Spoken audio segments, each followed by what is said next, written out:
Hi everyone, I'm Stan Mallow. Welcome to Paranormal Yakker. My guest today is historian and author Peter Muise. I'll be talking with him about his book, Witches and Warlocks of Massachusetts, Legends, Victims, and Sinister Spellcasters. Peter is a lifelong resident of New England and holds 2 degrees in anthropology. He has blogged about local folklore since 2008 and authored Legends and Lore of the North Shore. His writing appeared in 13 Most Haunted Crime Scenes Beyond Massachusetts and The Real Witches of New England, among other places. He appeared on Mysteries of the Museum podcasts and radio shows to talk about local legends and folklore, and that's what he'll be doing on this show. Peter Muise, welcome to Paranormal Yakker.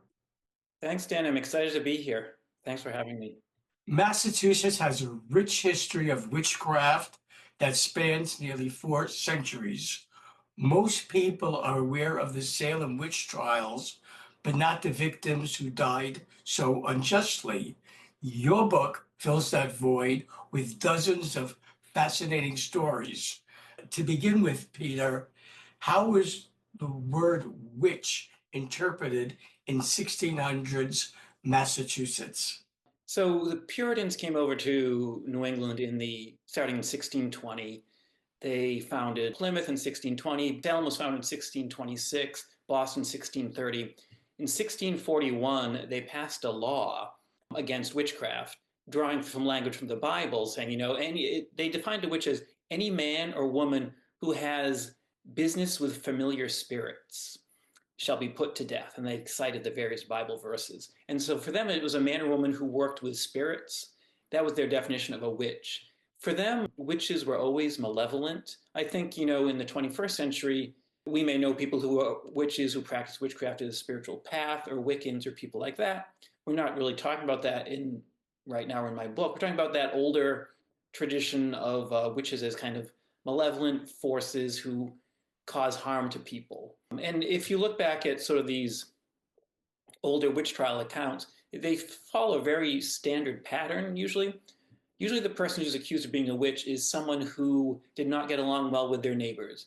Maybe they asked too much from them. Maybe they were argumentative. Maybe they were foul-mouthed.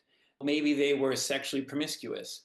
And so those traits kind of made them stick out in a bad way in Puritan society. And so then when somebody experienced misfortune, they would say, oh, I think a witch has done this. Who would be the likely person to be a witch? So for instance, Stan, if I were your neighbor in a Puritan village, those Puritan villages were everyone was very intertwined, right? You were dependent on each other. They were small villages. Everyone had to work together to make things succeed. And so anyone who didn't work together was thought of as a witch. So if you were my neighbor and your crops weren't doing well and you kept asking me for food, or you kept asking me for wood for your fire, I'm like, boy, Stan's not holding up his end of the bargain here. He's really asking too much for me. And then if you were kind of not grateful or grumpy, I'd be like, boy, Stan, he's not a great person. But then when bad things happen to my family or my livestock, let's say my cows die, my butter doesn't churn, right? You read a lot about butter not churning, something like that. I would think, how come these bad things are happening to me at this moment?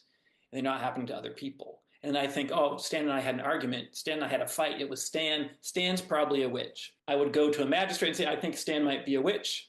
Other neighbors who maybe fought with Stan would be like, oh, you know what? We fought with Stan too. And after we fought with Stan, our child got sick. Or after we fought with Stan, our bread didn't rise, right? And suddenly you think, oh, you know what? I think Stan's probably a witch. And then you go on trial. That's sort of how it happened. These domestic things that you hear about in these old witch stories, like the butter doesn't churn or the bread doesn't rise, I think to a 21st century person, they don't seem that serious, right? They seem kind of silly. But back in the 1600s, people were dependent on that. Like if the butter didn't churn, that meant the milk wouldn't keep longer, right? Butter was a way to keep milk longer. Bread doesn't rise, you don't have anything to eat. If your livestock dies, you're out of luck, right? You may starve. So these little domestic disturbances and stuff were very important matters to the Puritans. The region in England where many of the Puritans who colonized Massachusetts, where they came from, could explain why they were already preconditioned to believing in and being fearful of witches when they arrived in the New World. What, Peter, can you tell me about that region in England? A lot of the Puritans who came here came from a part of England called East Anglia. East Anglia, not coincidentally, had the biggest witch trials in England. And then the biggest witch trials in North America happened in New England, where the East Anglians emigrated from. And so that was an area with a lot of witchcraft belief. Interestingly, East Anglia did not have a lot of belief in fairies or other sort of magical beings. A lot of the blame for bad things would go to witches, versus in places where maybe they were fairies, for example, fairies might have been blamed for more of the bad things versus witches. I know, for example, if you think of Ireland, Ireland had very few witchcraft trials. And part of that was because they had such strong belief in fairies. So in Ireland, if the butter doesn't churn or your cow gets sick, you think, oh, I probably offended the fairies somehow. I should leave out an offering for the fairies. You know, some honey or some milk or something with fairies so they won't harass my livestock. East Anglia, they didn't really believe in fairies that much. And so anything bad that happened in East Anglia, they say, okay, it would be a witch. So when the East Anglians came here, they basically brought that folklore and that belief with them. The Puritans were very serious about witchcraft, believing it posed a deadly threat to their colony. In fact, the 1641 Massachusetts Legal Code addressed witches and how they should be punished. What can you tell me about that code? Oh, it was a punishable by death. This was the code I mentioned earlier about a witch is a man or woman who has business with a familiar spirit or does, works with a familiar spirit. Witchcraft was punishable by death. If you were found guilty of being a witch, you would be executed by hanging, which is not great, let's face it. Often in kind of pop culture, you see witches being burned at the stake. In horror movies, witches are burned at the stake.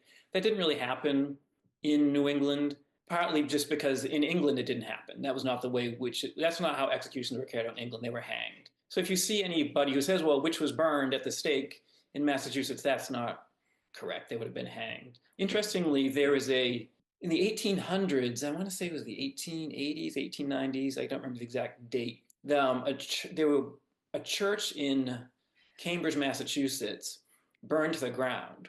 And it had burned down twice already. And some of the local neighbors in this church said they had heard strange moaning sounds and things like this. A reporter from one of the Boston papers went to the neighborhood and talked to people like, why do you think this is happening? Somebody from the neighborhood said, oh, well, many years ago, there was a woman who lived here in the 1600s. Her name was Anne Hopkins. She had been spurned in love, and she was spurned in love kind of drove her a little crazy. And then the neighbors accused her of being a witch. They burned her at the stake because of a smallpox outbreak, but she cursed this spot when she died. And so this spot where she burned is where this church is. That's why the church keeps burning down.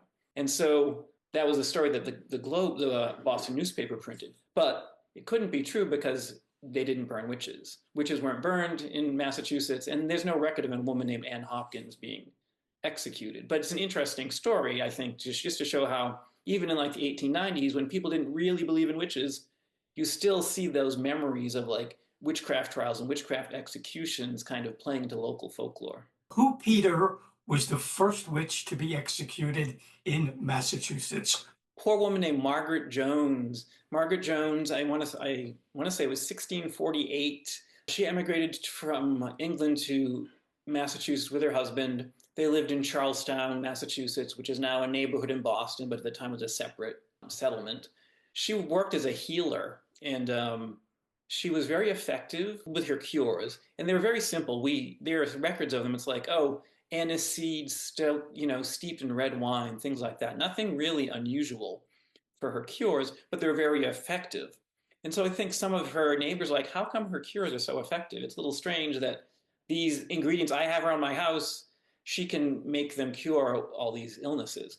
And she would also say to patients or people she was treating things like, well, you have to continue to take my medicine or your illness will get worse, which of course makes sense in a sense, like keep taking your medicine or the illness will get worse. But some of the people she said this to said, oh, I think she's just threatening me. Like if I stop taking her medicine, she's going to use witchcraft to make me get sick. Right? This is a threat she'd make against me. And so those two things kind of led some people to think, oh, maybe she is actually a witch. And there may have been a possibility that some of the male physicians may have seen her as a threat to their business. It was sort of, women tended to be more of an herbal healer and men were physicians. And so there was this clash between them, I think, and you see it in some other witchcraft cases. Margaret Jones was also accused of having a familiar spirit that served her, and it appeared as a small child, was what people said, right? This is all just hearsay, but a small child. And people said they saw it appear in her jail cell even when she had been imprisoned and was awaiting trial. They would see this small demonic child appear in her jail cell and suck blood out of her body. That's supposedly how a familiar spirit sustained itself, would suck blood from a witch's body. She was put on trial and she was found guilty. When she was found guilty, a big storm blew through Boston, knocked over trees, maybe a church steeple, things like this. And people took that as further proof. Oh, clearly she was a witch. Even when she died, she caused all this chaos.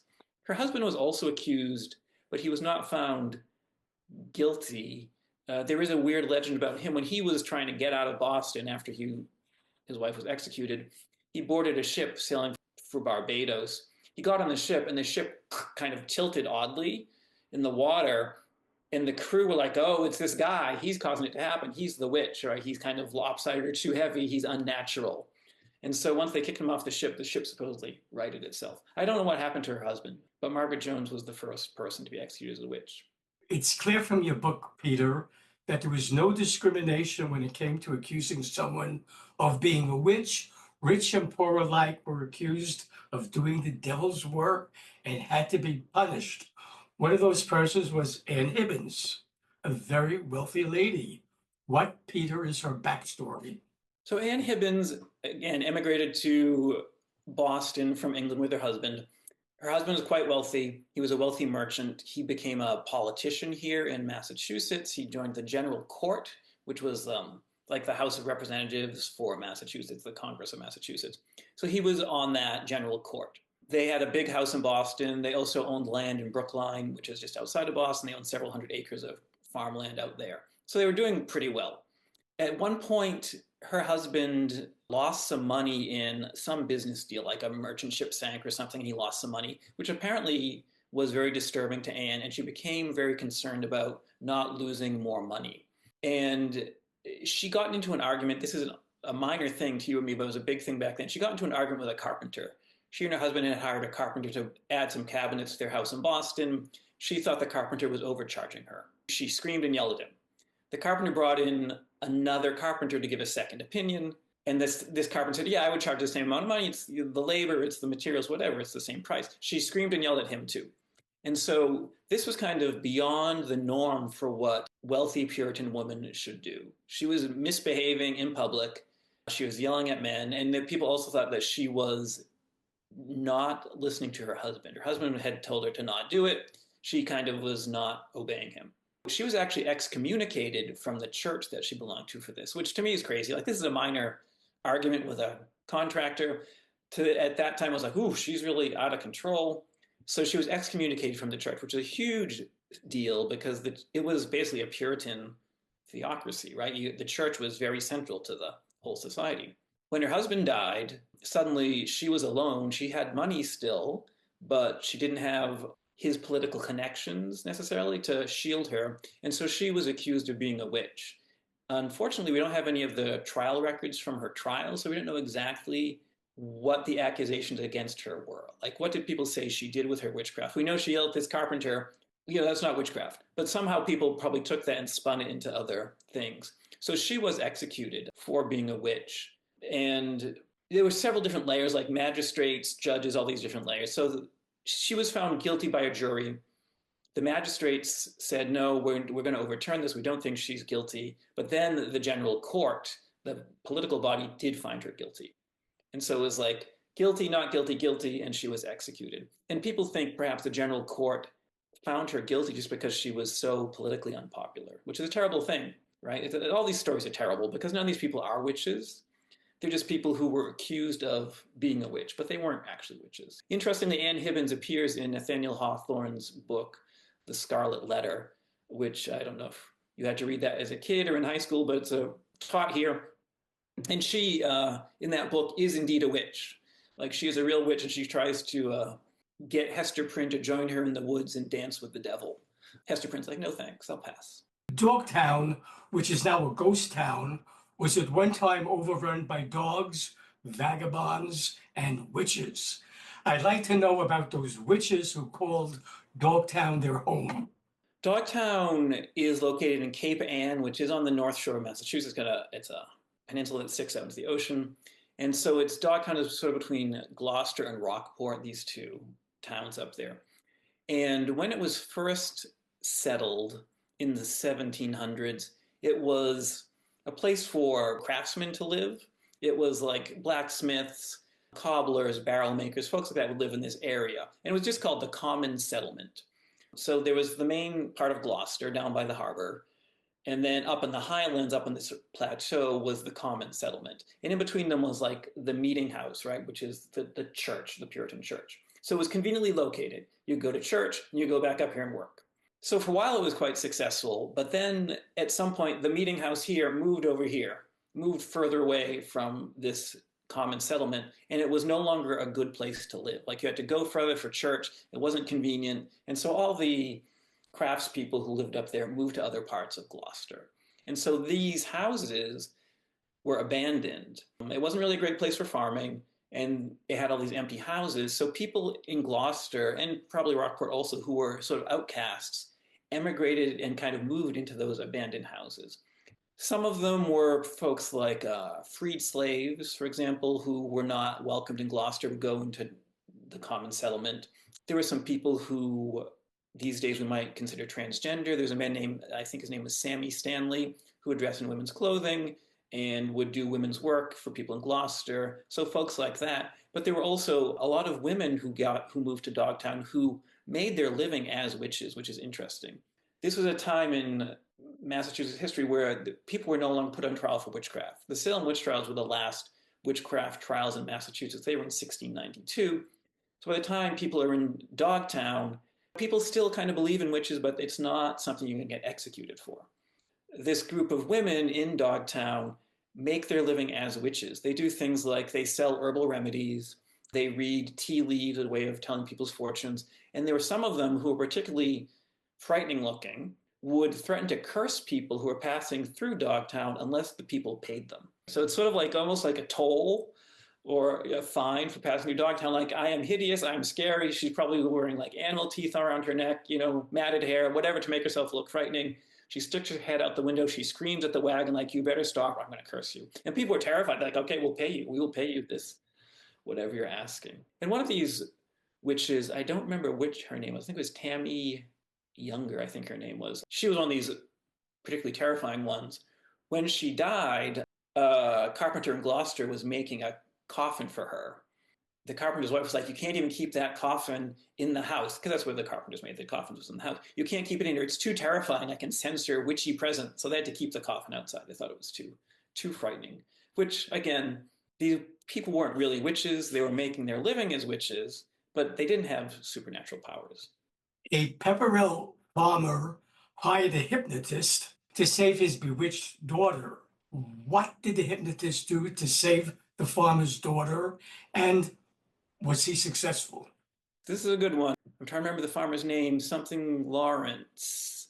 This was in the 1800s when witchcraft, again, was not widely believed in Massachusetts. This farmer's daughter was going through fits.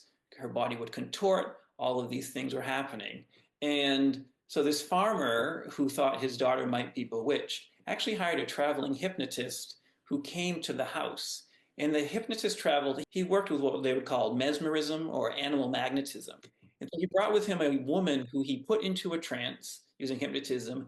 And the woman in the trance said that she could see, while she was in a trance, an old woman on a horse with no horseshoes on it come into their yard. And I think the no horseshoes is very significant because horseshoes were believed to prevent witches from entering people's homes.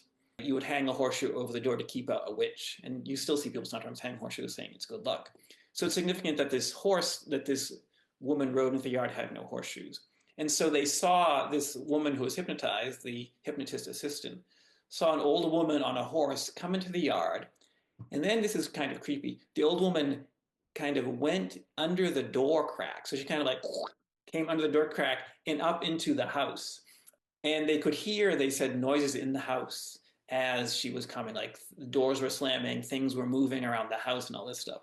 But they said they expelled her using like mesmerismic power or something. They said they got the witch out and kind of turned her away. And eventually that family moved. They did leave town. They said they wanted to be sure they got away from the witches, so they moved out of town. They moved to southern New Hampshire.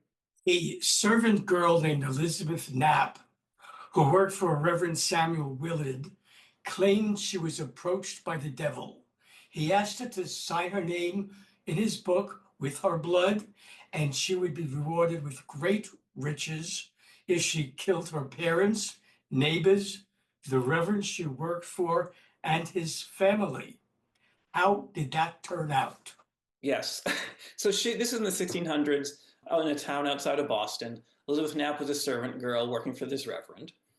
And the family started to notice the usual odd behavior with her that you would see in witchcraft, like maybe she's barking like a dog. She's laughing hysterically at things no one else can see. She would say that there was someone in the cellar of the house, and they would look and there was nobody there.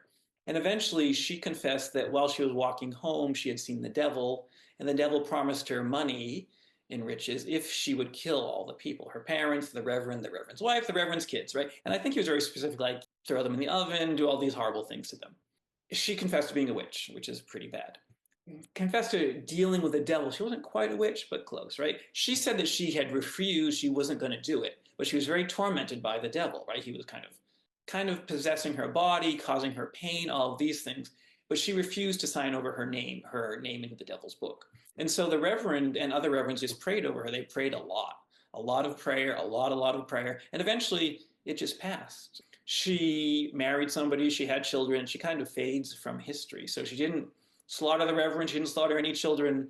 Was it just an emotional issue? Was it a need for attention? Was she just unhappy being a servant girl in whatever it was, 1660, which probably was not a great thing to be? There was happily no murders involved. Well, it's a little scary when someone in your house says, the devil told me I would have to kill you. It's not something anybody really wants to hear, right? You don't want to hear that. But you have to give kudos to that reverend for being compassionate, for listening, and for not suddenly saying, oh, she has to be executed. I think you have to give him kudos for that. He was a wise person, I would say.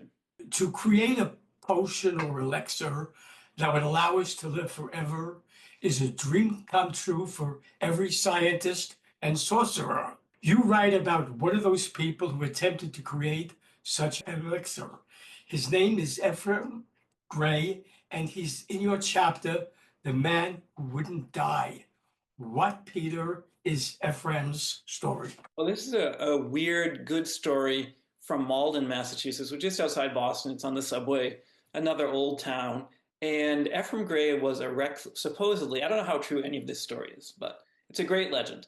Ephraim Gray was a recluse who lived in Malden, a big house, and he never really socialized with his neighbors. He had a manservant who would go out and buy the food and do other errands, but Ephraim lived alone in his house with the manservant. And the neighbors often would smell strange smells coming to the house, see weird smoke, see strange lights, hear strange noises. Like, oh, this is really kind of weird. But they didn't accuse him of witchcraft. This is like the 1800s, so it's probably like the late 1800s. One day, the smoke stops, the noise stops, everything stops. And the manservant comes out and he tells the neighbors who are gathered outside the house, like, what's happening? He says, Ephraim Gray was basically kind of an alchemist, and he was trying to find the cure for death. He was trying to find a potion for immortality. And the manservant says, well, he succeeded, but there's a catch. He died, but his body will never age. So apparently his body would never rot, never decay, although Ephraim himself was supposedly dead. And so Ephraim was buried in a tomb in Malden. The manservant left, the house was sold to somebody else, all these things. Could have been the end of the story, but it's not quite. Because at some point in Malden's development, they have to move the tomb, right? They're putting a road through, they have to move the tomb. So the workmen open up the crypt of Ephraim Gray, and they move his coffin. There are a couple different versions of this story. They move his coffin, they go out to have their lunch. When they come back, the coffin is opened, as if someone has opened it from the inside. And so they think, oh gosh, like Ephraim Gray, he finally came back alive, he's out there wandering in the world. That's one version of the story. In another version of the story, the workmen move the tomb and they open the coffin themselves for some reason. And when they open the coffin, they see that Ephraim's head is missing. And in this story, it's sort of Ephraim's head was stolen by medical students who wanted to experiment on it. And the workmen are like, oh God, Ephraim's head is missing. Who took it? They go off to get their supervisor, and then when they come back, Ephraim's headless body is gone. And so somewhere out there, Ephraim Gray's body, headless, is wandering around looking for his head. And I don't think he'll ever find it, but that's a few versions of that story about Ephraim Gray. Half-hanged Mary, the witch who died twice and inspired the Handmaid's Tale, is an intriguing story. What, Peter, can you tell me about her? Mary Webster, she was a witch in Western Massachusetts, I think Hadley, Massachusetts. She is ancestor of Margaret Atwood, the famous author who wrote The Handmaid's Tale and many other things. So Mary Webster was, again, one of these people who was quite unpopular in Hadley for various reasons. Perhaps she's just a scapegoat for the things that were going wrong in people's lives. One really well-liked person in town was quite ill, and he blamed it on her, and things like this. So a mob, there's no trial in this, a mob grabs her, and they hang her from a tree on their own. This angry mob says, we're sick of it, we're going to hang her from a tree. They hang her, she's hanged from the tree, and then they cut her down and leave her in the snow to die. And she comes back alive. She apparently was not completely dead. The snow revived her, and she came back. I believe she then was put on trial later for bewitching this man who was quite ill, but then she's found innocent. So that is her one time that she is hanged. But it's being hanged just once is bad enough, I think. So, but Margaret Atwood discovered her, that she was one of her ancestors, and I believe The Handmaid's Tale is dedicated to her.